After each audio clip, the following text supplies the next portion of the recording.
Okay, so yes, I'm going to talk to you a little bit about paleoproxies. So this audience is extremely diverse, I can see.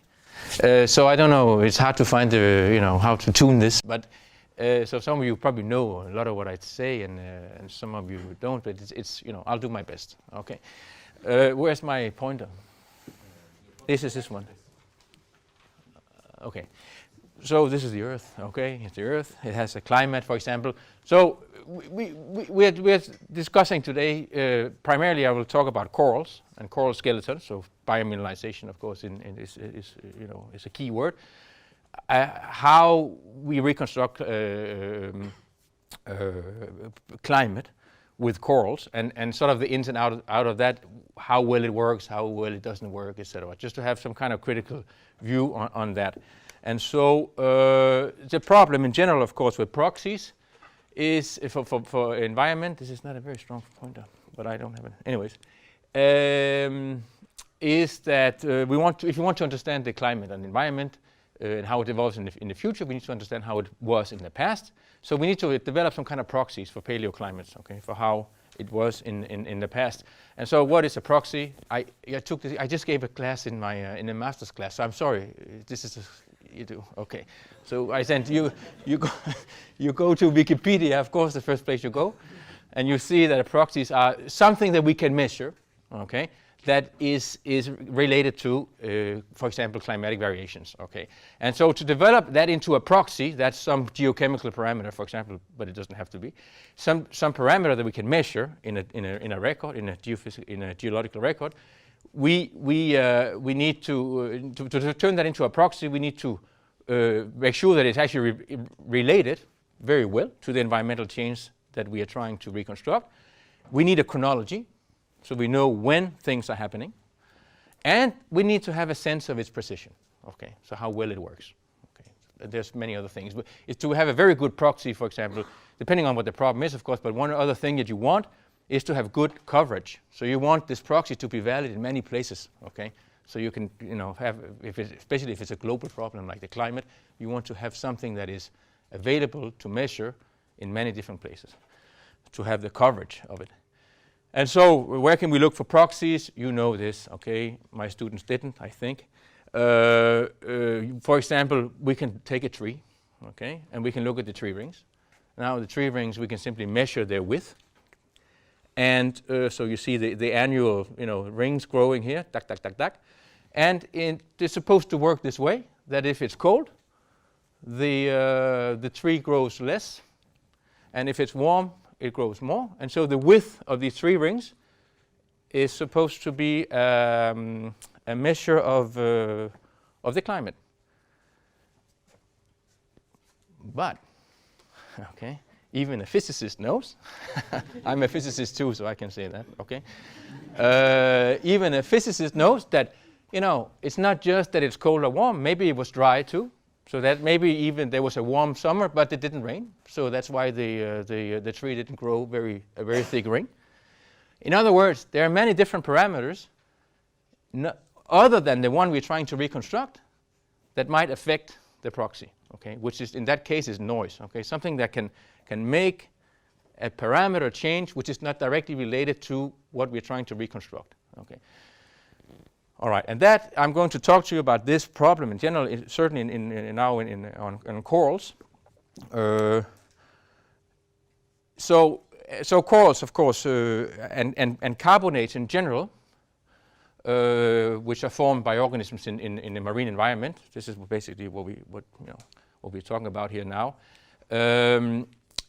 There's many different proxies, okay? There's, different isotopic proxies, there's trace element proxies, etc., that you can measure in these carbonates that are formed by different organisms. The beauty of many of these carbonates, for example, foraminiferous or, whatever, corals is another example, is that they are, especially in the case of foraminiferous, they are present in the geological record, in the sediments in the ocean for for a very long time. So, you can probe them through a long part of Earth history. At least, I think for foraminiferous, it's almost 300 million years that they are present in the record. Now, For example, the oxygen isotopes. Oxygen isotopes is, of course, a very used proxy for changes in paleoenvironment, in climate, in temperature, in fact, of the water. What you have here is a graph where you have the temperature of the seawater, different organisms that live in the water, okay, and the difference in the isotopic composition between the water, okay, SMO is standard mean ocean water here, that's the oxygen isotopic composition of the water, and that of the carbonate formed by these organisms. Okay. There's a small little difference, always, there's a little fractionation, as we say, so that when this carbonate is formed by the organism from the carbonate in the seawater, it changes the oxygen isotopic composition just a little bit. Okay. And then this isotopic fractionation is temperature dependent. Okay. This is already pretty good. Okay. So because if you want to reconstruct, for example, the temperature of the water in which these organisms live, here we have something that could potentially be a proxy. Okay. Because for a given, assuming that the oxygen isotopic composition of the water is constant, then the oxygen isotopic composition of the carbonate is going to be different than that of the water, but different in a different way depending on what temperature it formed at. Okay. So there's a correlation, there's a relationship with the temperature. Okay. Now, I don't know what's next. Yeah. If you want to use that, let's say we take some foraminifers that are 300 years old or 500 years old, and we measure the isotopic composition of their carbonate, we can assume pretty safely that the oxygen isotopic composition of the water was the same 500 years ago as it is now. Okay? And that's very important, because if the oxygen isotopic composition of the water changes, then everything changes. Okay. There's a shift. Okay. So when we reconstruct on long time scales, for example, if we go to millions of years here, 1 million, 2 million years, we have a problem immediately for this proxy, which is that we can no longer assume, in fact we know now that it's not true, that the oxygen isotopic composition of the water is constant. So all of a sudden, on long time scales, we go from these foraminifers recording primarily temperature in the oxygen isotopic composition of their shell, okay, to actually recording fluctuations in the oxygen isotopic composition of the water. Okay. I'm just trying to say something halfway intelligent about the problems of these proxies. Okay, that there's different parameters, different effects that can go in and disturb it. So on one hand, if the isotopic composition of the water is constant, we could use this to reconstruct temperature of the water. But if the isotopic composition of the water changes, we are really the isotopic composition of the carbonate is really tracing that change of the water composition. And so this is, for example, the case here for the foraminifers. On long time scales, there are huge fluctuations. You see them here in oxygen isotopic composition, which are way too big, by the way, to be driven by temperature alone. Okay, much too big. And what this is, of course, is a big fluctuation in the isotopic composition of the water of the ocean because of ice ages. Okay. So what happens when you have an ice age is that you have water evaporation from the ocean, which is going to be isotopically light. Okay, you know there's two isotopes, two primarily isotopes of oxygen. There's 16 and there's 18. Okay. Okay. When the water evaporates from the ocean, it's going to be light, because kinetically it's easier to evaporate oxygen 18 than oxygen 16 than oxygen 18. And this light water that is or vapor that is evaporated is going to precipitate and fall up and form an ice cap in an ice age. So the ice is light, but in an ice age there's a lot of ice produced, which leaves the water heavy. Okay. So when you then go back and forth between ice ages, the isotopic composition of the ocean fluctuates quite dramatically, several per mil, a fairly big change. And that is exactly what these forams are recording here. Okay. So on that time scale, these foraminifers, these biocarbonates, are recording basically global scale fluctuations. Okay. And this is, of course, quite fascinating. You can take a little form, a little tiny piece of carbonate like that at different times during the record and actually reconstruct sort of the beat of the planet on a time scale of millions of years and see how the ice ages, for example, have come and gone. Okay. So corals. Let's talk a little bit about corals, because this is something I actually know something about, maybe a little bit. Okay. Okay. So corals, of course, are also used to reconstruct climatic change, temperature of the water.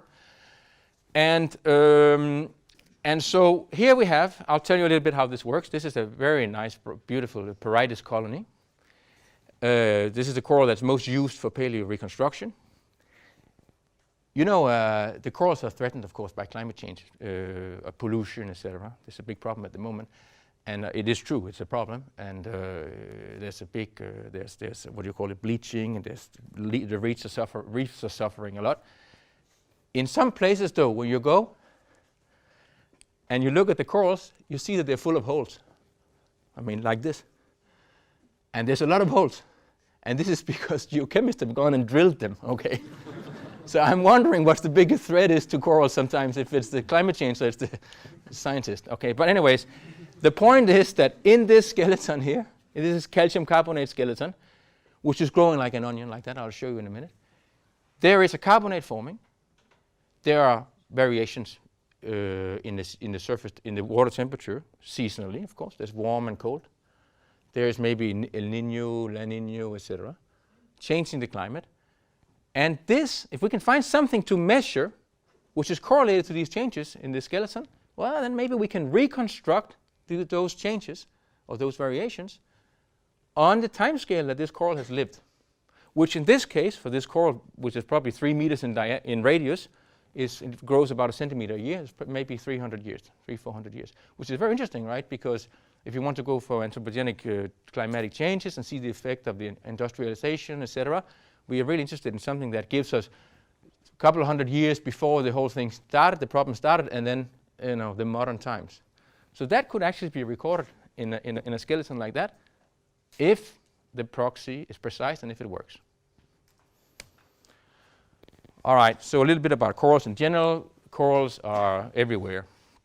Okay, so we have good coverage. Okay, if you want to look to reconstruct climate and global climate change, it's very nice. This is essentially essential. We need to be able to go, certainly in the tropics, in the belt around the Earth, tropics and the subtropics, they're basically corals. Surface corals, the ones we think about that form the coral reefs. But in fact, there are corals everywhere. Deep sea corals that live down, in fact, as far down as the submarines can go, we find corals, basically everywhere in the ocean.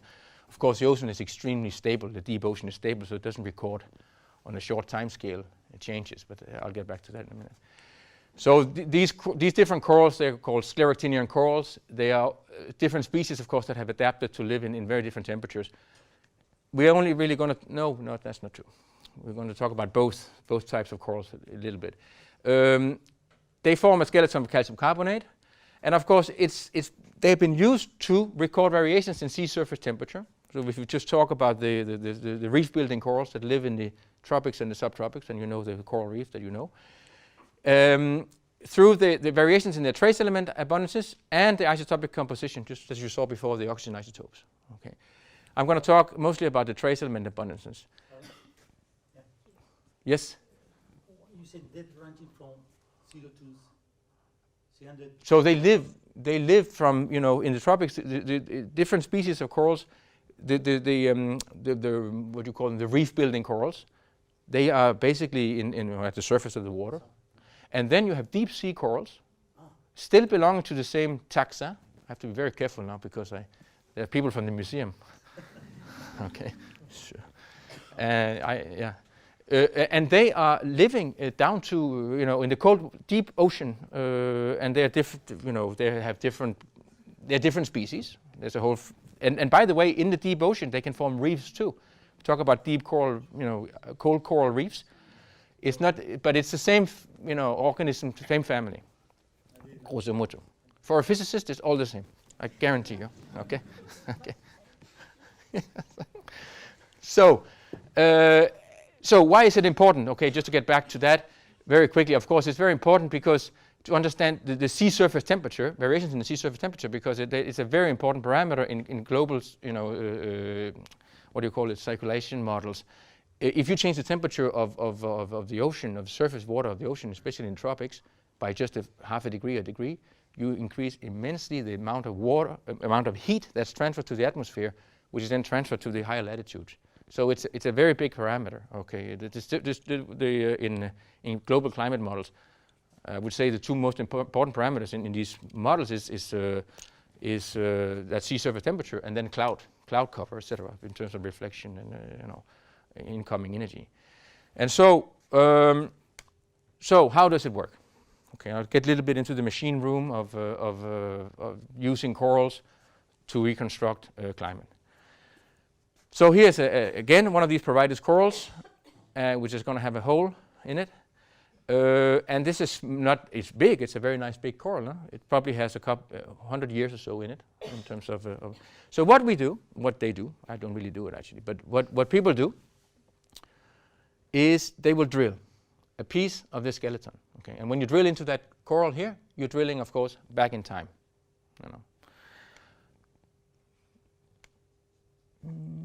Not so much.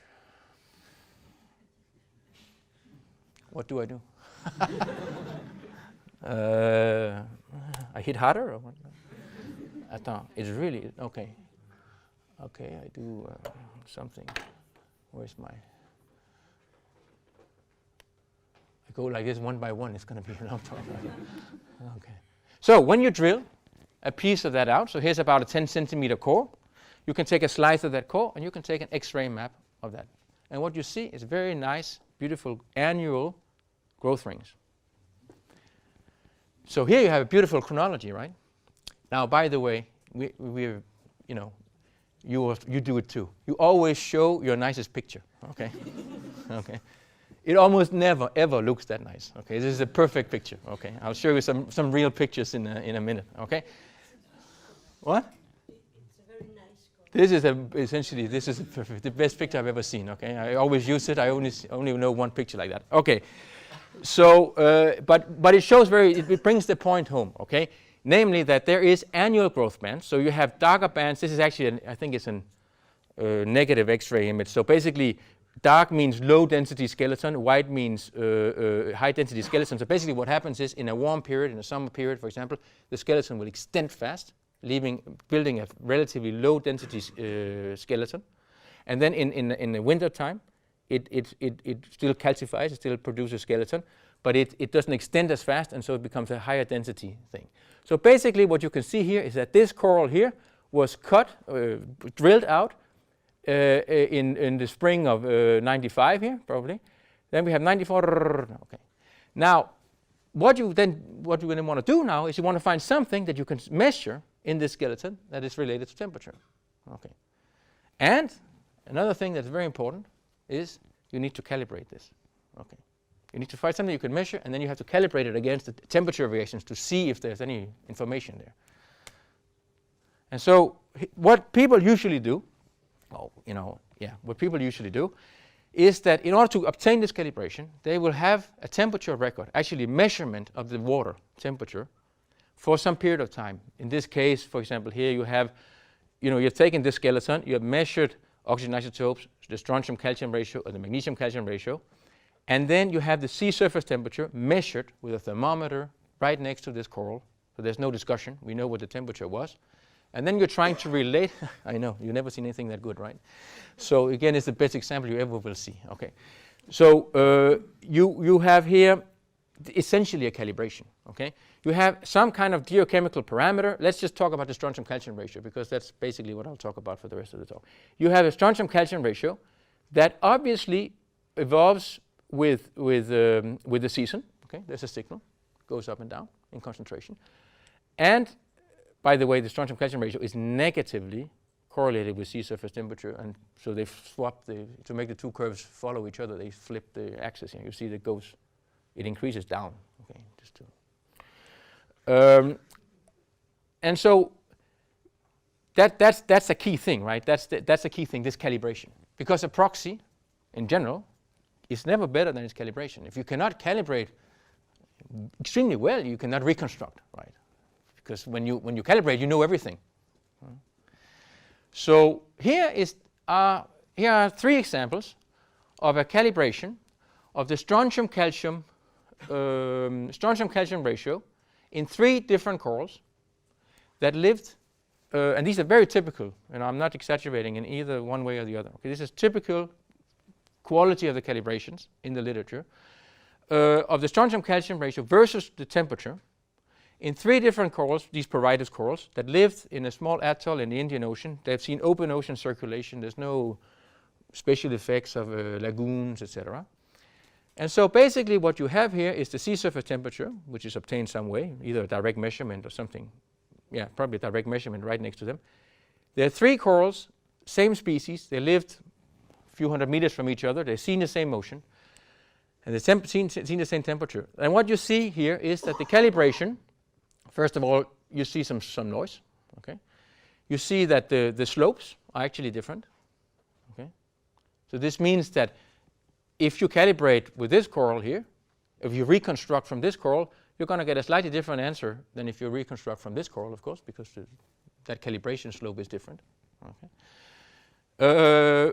What you also see is the noise, right? If there was a perfect correlation, if this was really, this precipitation or this formation of this calcium carbonate happened in perfect sort of thermodynamic equilibrium. If you do the experiment in a beaker in your lab, you put some carbonate, you put some calcium, you have a certain temperature, you form a calcium carbonate, then you can change the temperature a little bit. You do it again, and there's a little bit of strontium in too, of course. Then you in a lab you can produce a essentially perfect correlation between the strontium-calcium ratio in the carbonate you form and the temperature at which you formed it. Okay. But here we obviously don't have that perfect correlation. We have noise. These are the R-square values. Okay, so this is the goodness of the fit, if you want. It's a measure of how well a linear fit matches the data. Okay, a linear function matches the data. As you know, if R square is 1, all the data points lie on one line. If R square is dropping towards 0, it's because it becomes noisy and no longer basically a cloud of data. So if we have something that's decent, there's a linear relationship, there's no doubt, but you also see a lot of noise.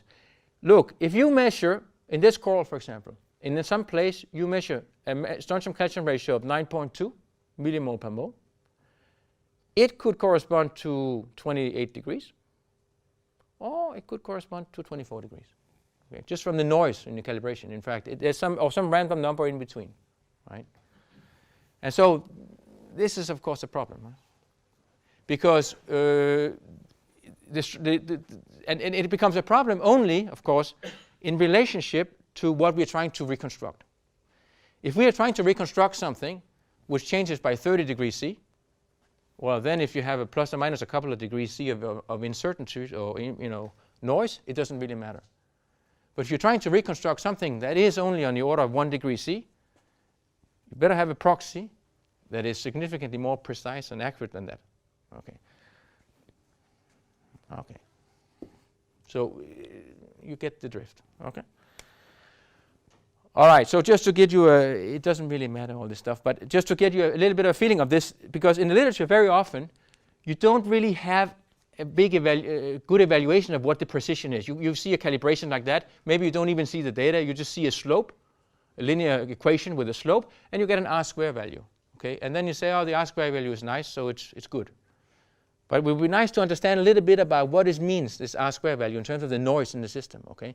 So without going into too much detail, okay, I just want to say that you can do this very simply. I just did a very little experiment, funny experiment, trying to introduce noise on the temperature to see how the R-square drops.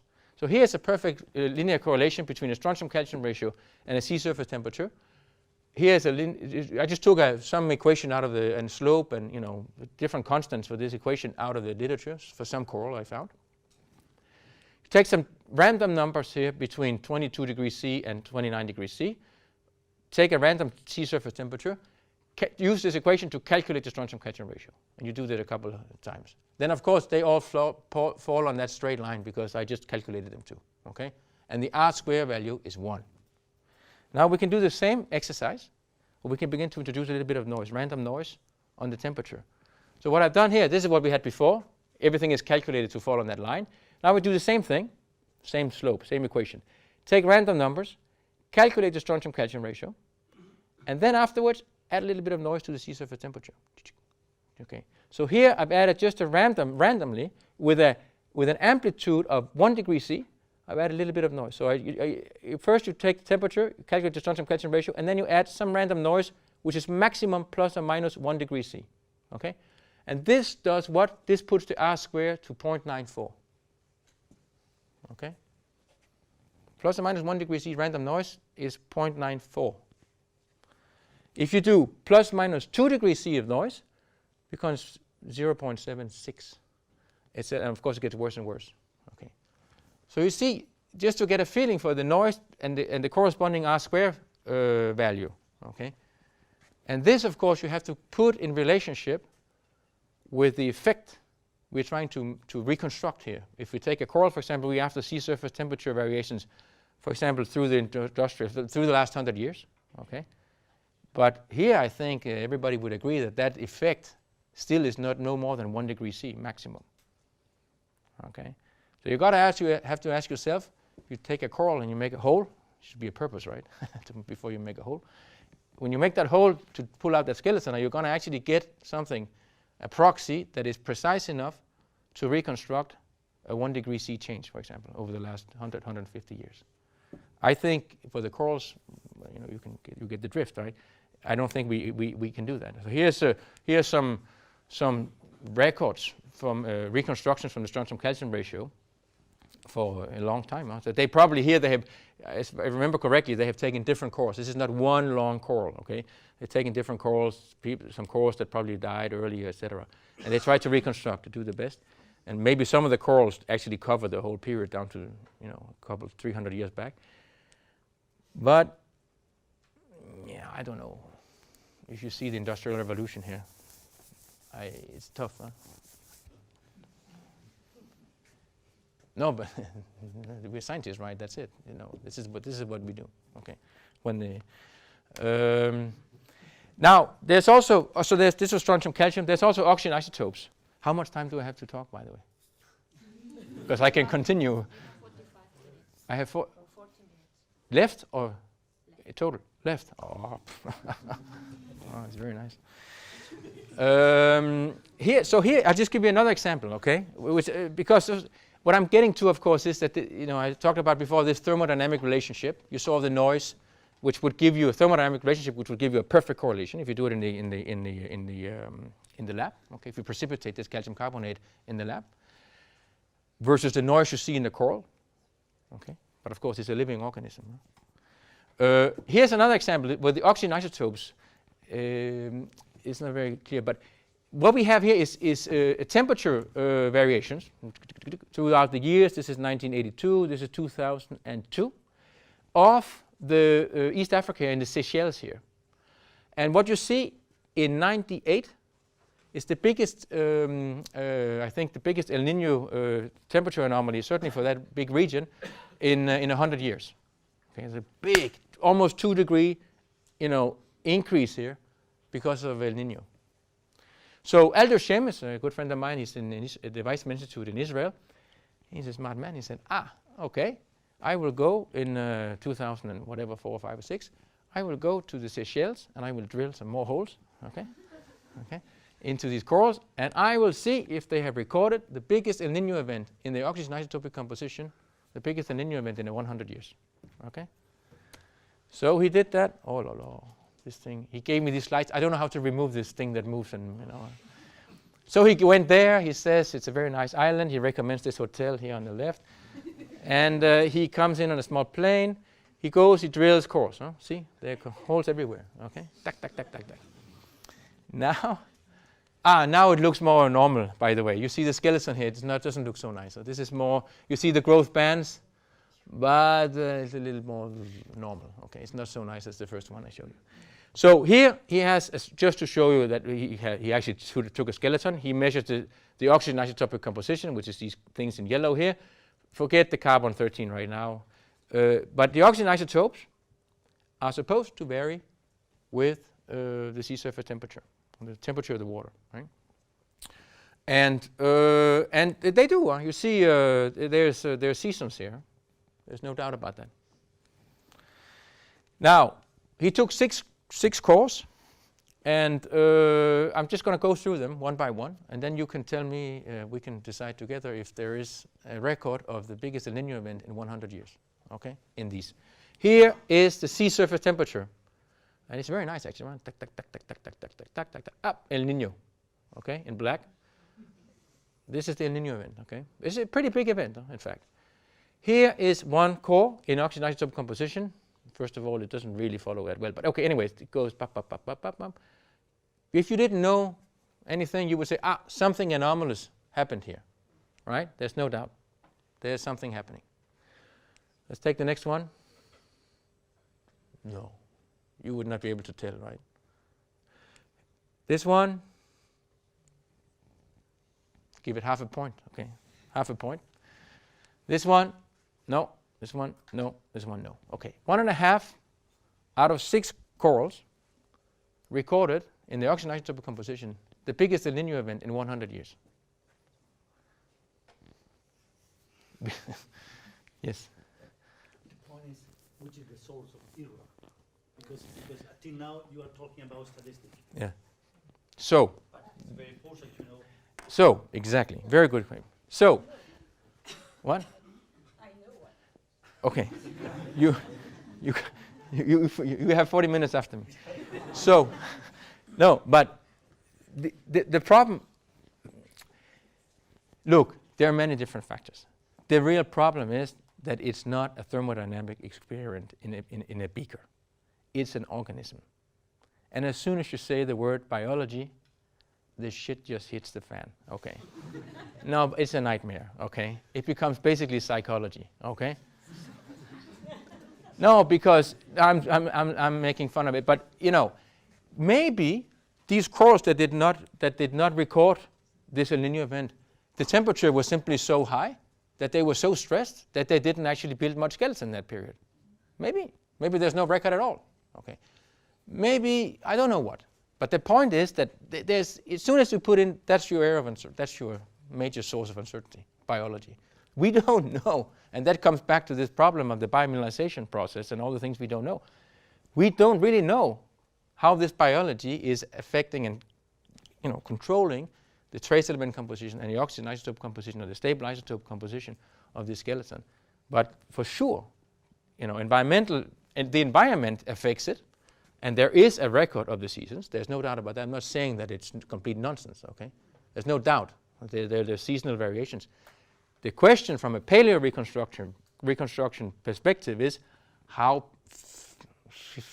how precise is that proxy, and how precise can you reconstruct?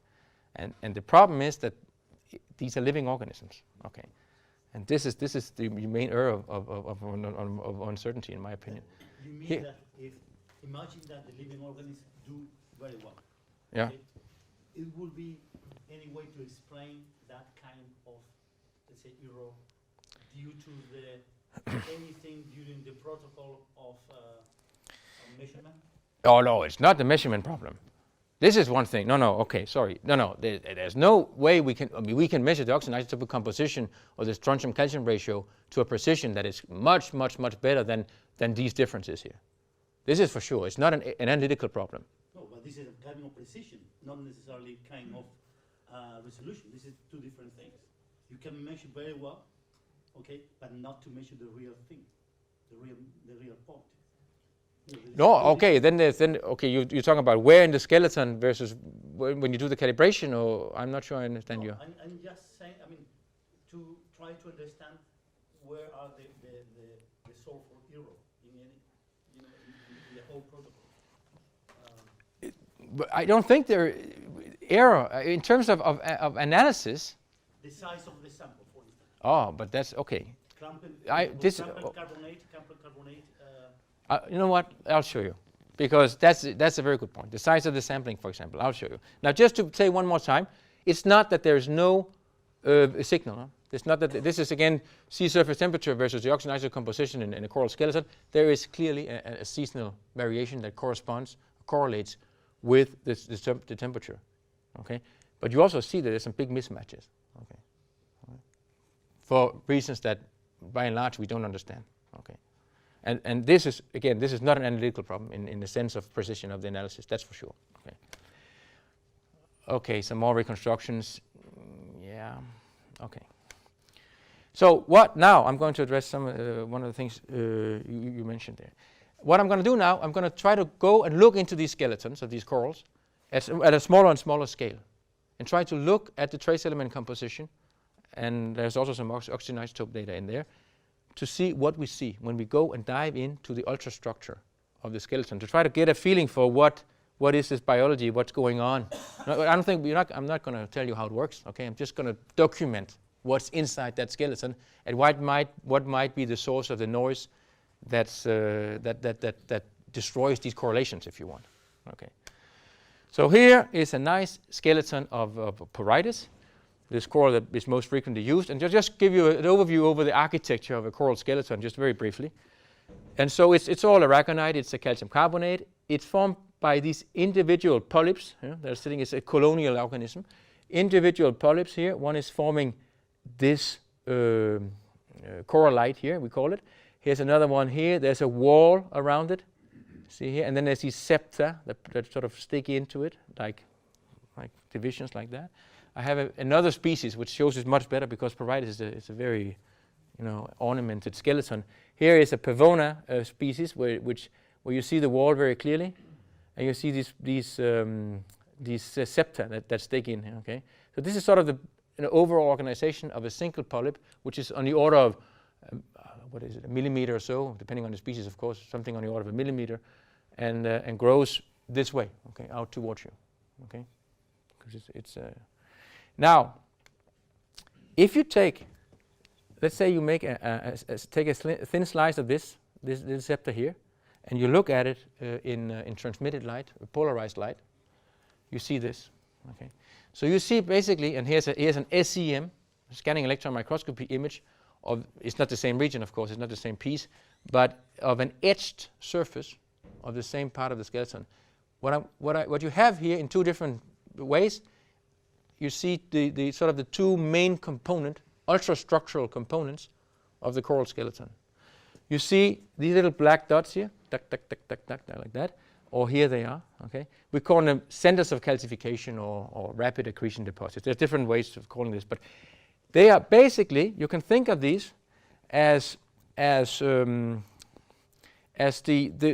distribution of these centers of calcification they're put down in the center of the septa like this, and along the wall, and that is sort of like the starting point for the construction of the skeleton. This is a caricature, okay, but like this, and then overgrowing these, forming on top of these, is this fibrous aragonite material here, which gives the skeleton its bulk, mass, and its strength. Okay, so there's these two components: the centers of calcification and then this fibrous skeleton.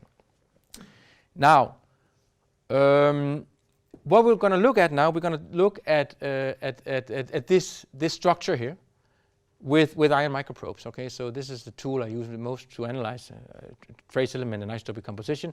And I'm just going to show you, talk to you a little bit about this. Many of you know how this works, but some of you probably don't. So I have to tell you a little bit about how these machines work, so you can understand how the data are generated. So for one of the tools we use is like the nanosims, like we have here in Paris in the Museum d'Histoire Naturelle, which is an ion microprobe, which can do a very, very small spot on the sample and measure certainly trace elements on a very, very small scale. So we can resolve these structures that you just saw, these small structures. Now, okay, the ion microprobes, what does that mean? It means that we are probing the sample. You take a coral, you polish the sample, it's a skeleton we are shooting at. We are probing the chemistry or the isotopic composition of this by bombarding it with a beam of ions. So we are probing the sample by bombarding it with ions. So it's an ion microprobe or an ion probe. And so, so we are shooting, anyway, it doesn't matter. This doesn't matter either. We are shooting on a sample. We are sputtering knocking off atoms from this sample. A fraction of these atoms are going to be ions coming off. We call them the secondary ions. So we have a primary beam of ions that hit the sample. It generates a beam of secondary ions from the sample. And those secondary ions we can analyze in a mass spectrometer to analyze, for example, trace element composition. So there's a little movie here we have of how the nanosims, for example, works. The sample sits here. The primary beam is generated to hit, coming in and hitting the sample here. It doesn't normally glow. Okay, if it glows, there's a big problem. This is for artistic, you know. Here we have a very special sample that consists of yellow and blue and green atoms. Okay, we hit the sample. We can generate images by rastering this primary beam across the sample. Atoms are flying off. A fraction of these atoms are ions, and those are the ones we can work with. Of course, we are extracting those ions. You'll see they're extracted here. We are separating from the primary beam, catching them again, sending them into the mass spectrometer. They go through the magnet, and they're sorted according to their color. Okay, all right. So, so you know, it's a normal mass spec. Okay, an ion that flies through a magnetic field feels a force, and it turns. Okay, and the heavier ion is more difficult to turn than a light ion. Okay, and that's why they come out of this magnet sorted according to their mass, grosso modo. Okay, so and in this machine there's 5 detectors. You get from the same small spot on the sample, you can pick up 5 different ions. So for the purpose I'm going to show you now, for example, you could have a calcium isotope that you could measure here, calcium 40 or 44, and you would have a strontium isotope here, and then that way you can form a strontium to calcium ratio, which we can relate to a strontium calcium ratio of a standard that we know, and then by walking across the sample, you can actually measure the strontium calcium ratio with a very small beam. Okay, and then so this is what I'm going to show you. Okay, so here is an example of a coral. Now this is a reef building coral. Okay, this is a coral that lives at the sea surface. Okay,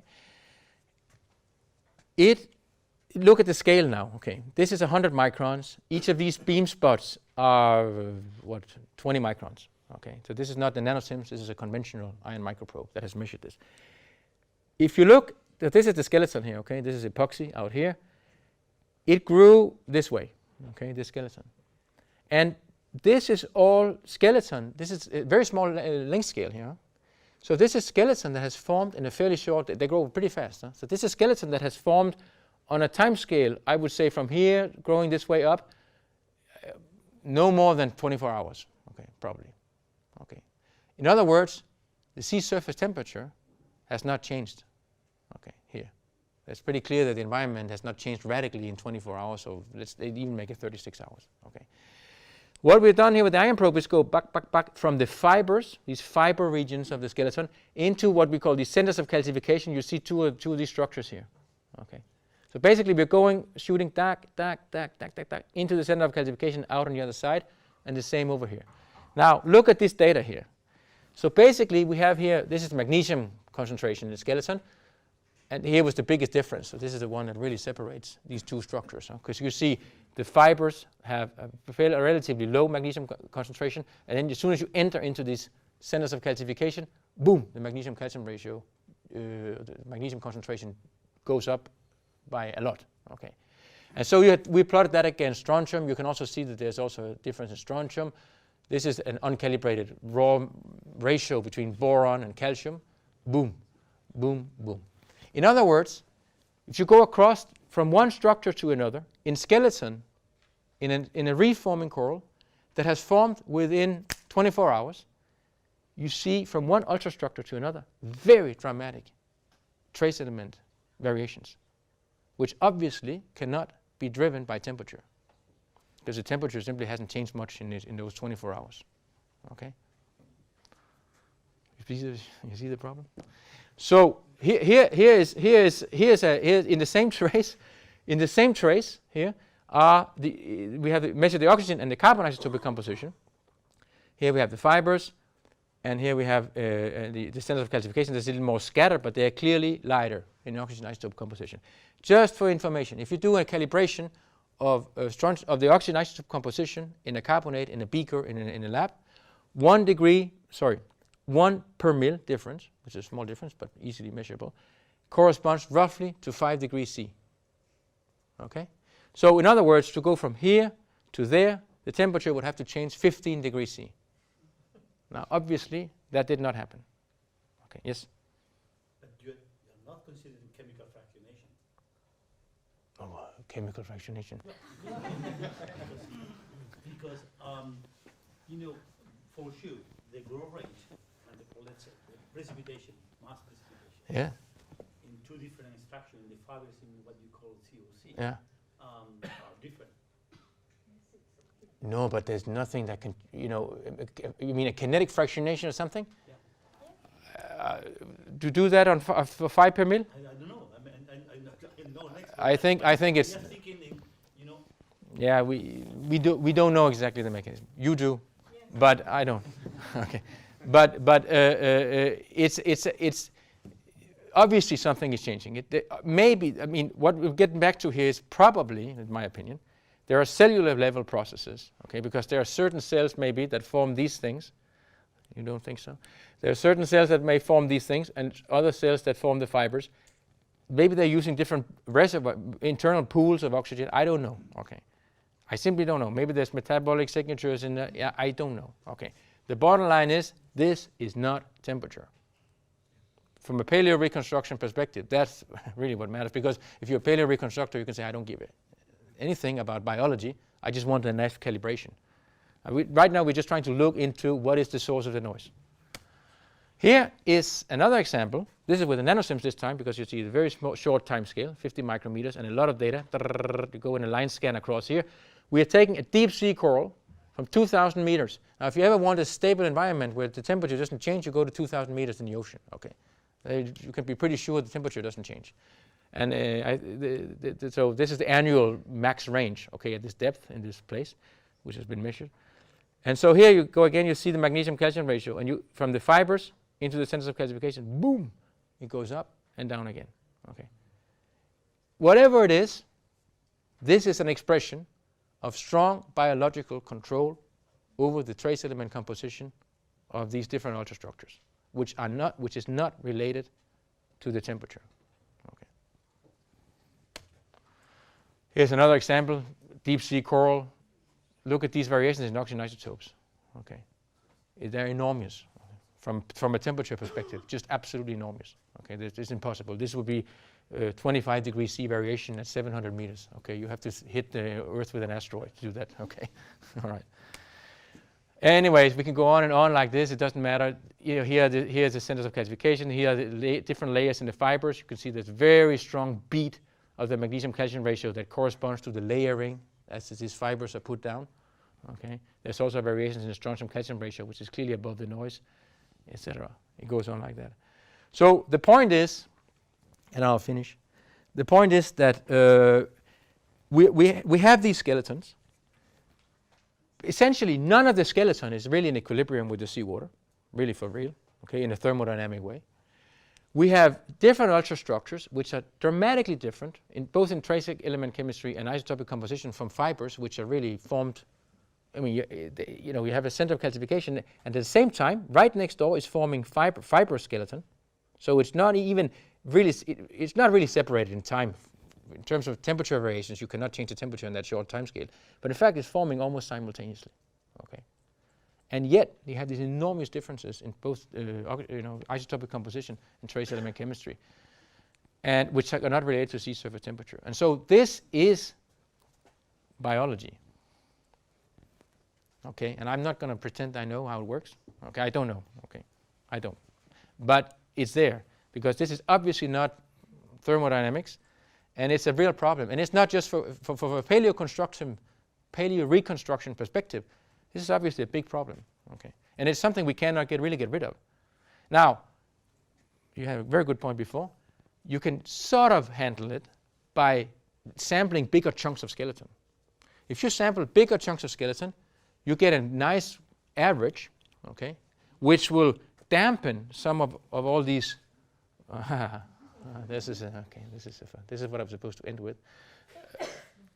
It doesn't matter actually, but which will average out all this variation, okay? And this, of course, is what people do when they reconstruct. If you go all the way back, okay, to Aldo here, okay, Aldo Schemes, who's done this, when he samples this skeleton, he does it with a dentist drill, okay, like, you know, which is 1 millimeter sized sampling. It's a huge volume compared to the tiny little spots we make with the ion probes, okay. So he's, of course, averaging out a lot of the noise, okay. But still, you know, you saw the calibrations. If you go all the way back, yeah. Still doing that, this noise, this biologically rooted noise, survives, and that is a problem for paleo reconstruction. And it's not just a problem for the corals. It's a problem for just about anything that involves the word biology, which is why you should be a physicist. Thank you for your attention.